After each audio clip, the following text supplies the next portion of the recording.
The Worcester City save, a save that has seen us conquer every league we've been in so far. We've even won a trophy at Wembley and gone further than ever before in the FA Cup, beating a Premier League team along the way. To him, cross it to the big dog. There is Hudlin.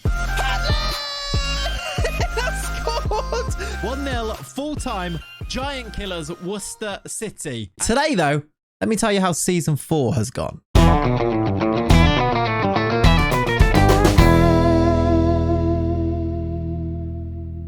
We're back.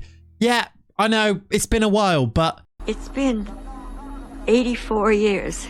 Finally, season 4 is complete and some big changes are afoot at Claines Lane.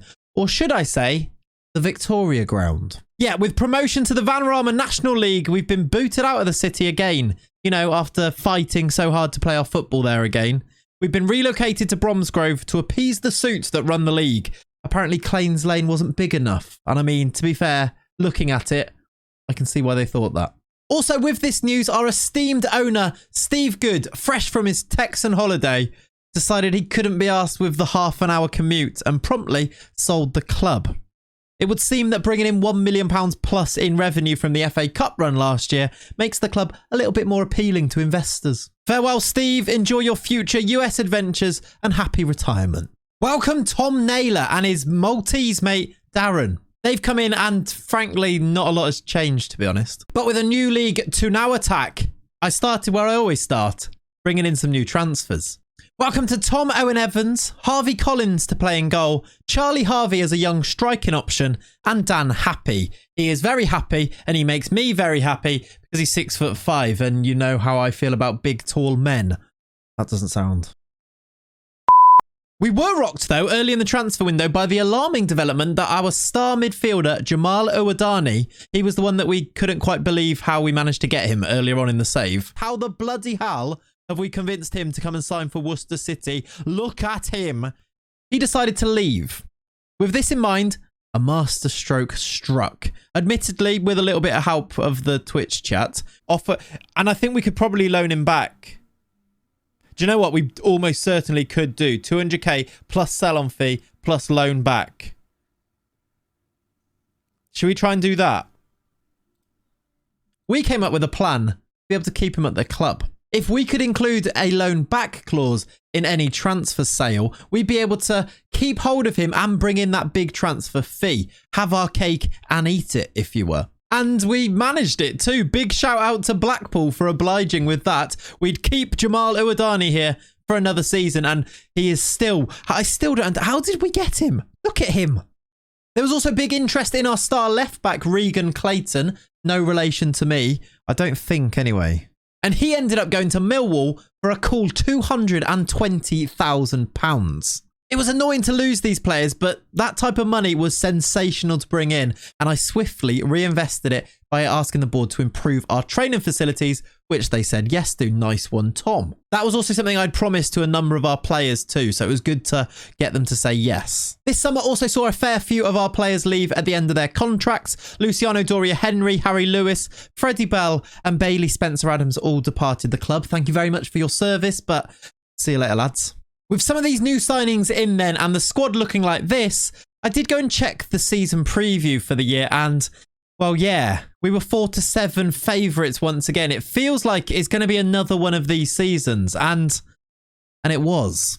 After adding a couple more players over the course of the next month or so, including Ryan Clampin at left back for a transfer fee, £12,500 we paid for him, and we did need a left back because we literally didn't have one before. Kevin Burko as well at left back, Rafferty Pedder in the midfield alongside Simon Maguire, another midfielder. After adding these players, we went on an absolute run. Again, it feels like we're doing this every season. This system, this 4-1-3-2 system, either this is really good or we're just signing players that are too good for these leagues. We went on a sensational run and ended up winning the league at an absolute canter again. A 119-point season. Seriously, it's a little bit silly now, isn't it? We scored 146 goals, losing just 3 times over the course of the season. MBO plundered a very cool 37 goals all comps. Chucky got 34. And here's a new one. The emergence of Martial Seward caught everybody off guard, including myself. I brought him in after he was released by Spurs, and he got himself 35 goals in just 29 starts. It's a sword of life.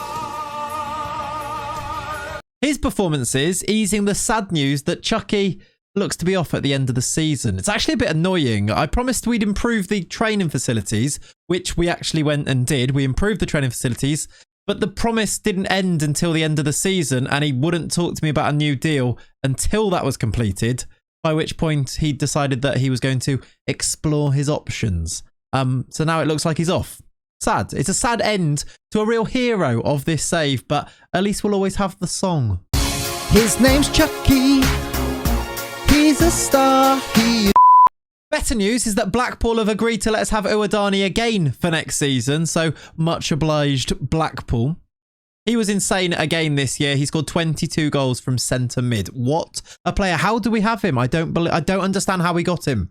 How the bloody hell have we convinced him to come and sign for Worcester City? Look at him. And so with the league being an utter cakewalk, how did we do in the cups, I hear you ask? Well, not as good as last season. We didn't quite make it to the quarterfinals this year. We did, though, breeze through to the third round of the FA Cup, where we once again played Premier League opposition. It was Fulham this time, who came to the Victoria Ground and beat us 2-1. They were just slightly too strong on the day. Carl Hudland did get himself his customary FA Cup goal, though. And in the FA Trophy, disappointing really. We eventually went out on pens to Notts County, who play in the league above. We're going keeper first, and then we're doing this. For a place in the semi-finals, why keeper first? Because he scores. You put your keeper on the first penalty, and he scores it, and you're in their head. You're in their minds. That's how it works, right? Mind games is what this is. Look, he scores this, and we're 1-0 up.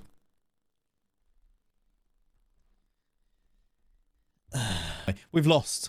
We've missed 3 out of 4. That's not how you do a penalty shootout, everybody. It's a shame. I did fancy us to win that one. But I'll leave us with better news. With us now moving up to the Vanarama National League, feels like we got there very quickly. I guess because we have, right? With this news, the board, Tom and his Maltese mate Darren, have decided to build us a brand spanking new stadium. How exciting! We just need to find a site to put it and find out how big it's going to be.